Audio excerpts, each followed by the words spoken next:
prenant la parole pour clore ce 14e congrès, évidemment, aujourd'hui, on peut mesurer le chemin parcouru 10 ans après les débuts du DES, 5 ans après les débuts de la filière universitaire de médecine générale. Nous étions l'année dernière à Clermont pour les 30 ans du CNGE. L'émouvante plénière historique nous avait rappelé que le chemin fut long, qu'il avait été semé de beaucoup d'embûches, que nous ne venions pas de nulle part et que nos aînés, auxquels Jean-Luc Dubois-Randé a fait allusion, dont certains sont encore en responsabilité, avaient dans des conditions encore plus difficiles qu'aujourd'hui et encore beaucoup moins gratifiantes qu'aujourd'hui, sans reconnaissance, sans rémunération, sans espoir de carrière, défricher le terrain et préparer ce qui est en train de se dérouler aujourd'hui.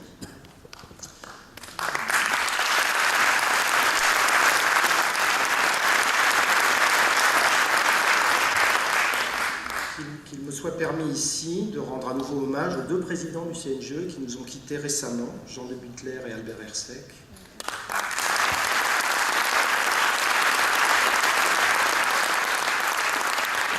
À leurs équipes et aux présidents qui se sont succédés depuis, François Becquerel, Bernard Gay et Pierre-Louis Druet.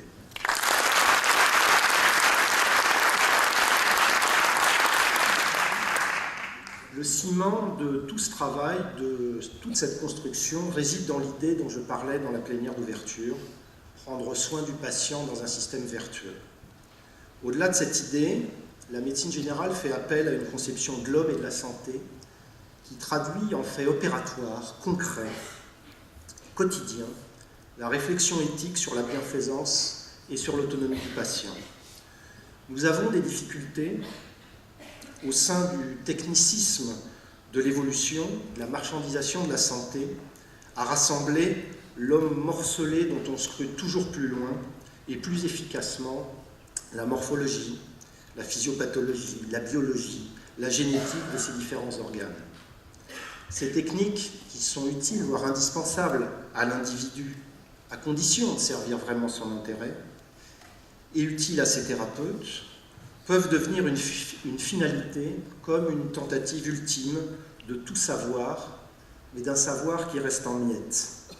Apparemment satisfaisant pour l'individu, dont ce savoir en miettes, inépuisable et renouvelé, épouse les formes d'information actuelles, toujours plus nombreuses, mais aussi inévitablement plus superficielles, apparemment valorisant pour les professionnels de santé qui se targuent de toujours mieux comprendre les mécanismes élémentaires de l'individu. Il faut comprendre la reconquête de la médecine générale dans le champ universitaire et scientifique comme autant de leviers pour concilier la médecine et l'individu, la santé et la population. C'est pourquoi tous les travaux qui ont été présentés au cours de ces 2 jours, toutes les réflexions dans le champ pédagogique et scientifique, jusqu'à cette annonce politique de la création de la sous-section de médecine générale au Conseil national des universités, doivent nous donner cette conviction et ne pas nous faire perdre de vue les idées qu'animent le développement de la médecine générale. C'est aussi le sens qui doit prévaloir pour la recherche, pour ne pas publier pour publier ou pour justifier de son éventuelle carrière universitaire, comme l'ont rappelé très intelligemment Gladys Ibanez et Olivier Saint-Marie. Je tiens ici évidemment à remercier très chaleureusement, et même un peu plus que ça, le conseiller Dubois-Randé. En peu de mois, une impulsion nouvelle a été donnée pour aboutir et se concrétiser par la création de la sous-section. Cette dernière est la pierre qui manquait à l'édifice de la construction de la médecine générale universitaire, la clé de voûte de la spécialité, dont nous mesurons mieux aujourd'hui la nécessité pour la gestion et la prospective de la vie universitaire de la discipline. Monsieur le conseiller, je vous connaissais comme un doyen extrêmement attentif à la médecine générale, aux soins primaires, à la notion d'université de santé, à l'ouverture sur les territoires. J'ai eu le plaisir de travailler avec un conseiller innovant, à l'écoute, décisif dans les orientations universitaires pour la discipline. Toute la communauté universitaire remercie donc Madame la ministre de l'Enseignement supérieur et de la Recherche, associée à Madame la ministre de la Santé pour cette avancée fondamentale, et votre rôle, Monsieur le conseiller, restera dans l'histoire de la construction de la discipline.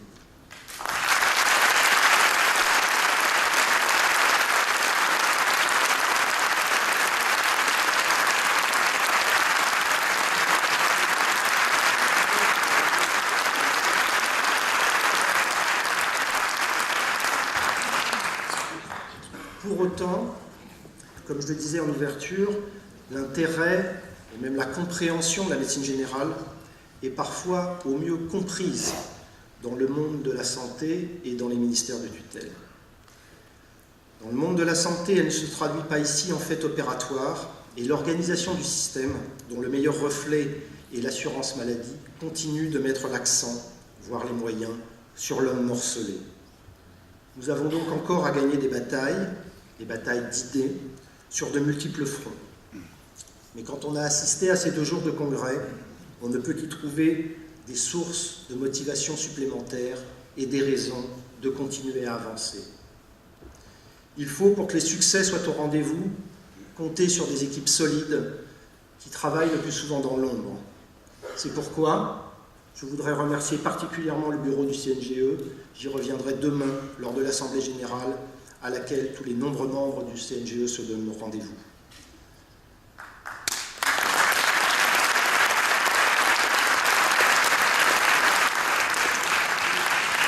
C'est donc aussi dans ces occasions, comme les congrès du CNGE, dont l'ampleur cette année à Lille a atteint des niveaux étonnants par rapport à ce qu'on a connu, et si on fait un petit panorama dans les 10 ans qui viennent de s'écouler, je remercie donc du fond du cœur toute l'équipe organisatrice de Lille, et notamment son président Michel Cunin.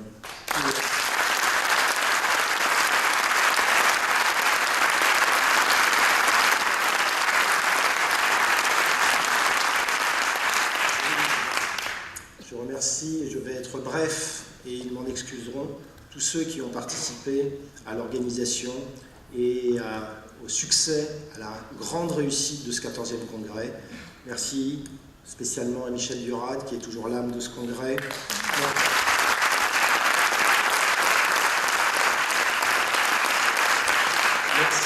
Merci aux salariés du siège du CNGE, et notamment à Marilyn Perronnet, qui coordonne l'ensemble. Présent cette année avec Stéphane Solani et François Léonard comme l'année dernière.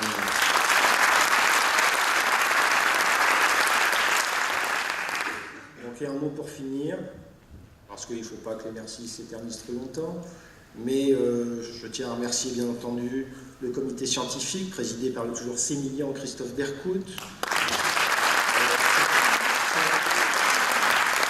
son comité d'organisation et tous ses effecteurs, et évidemment toujours et une deuxième fois spécialement son grand maestro Michel Cunin.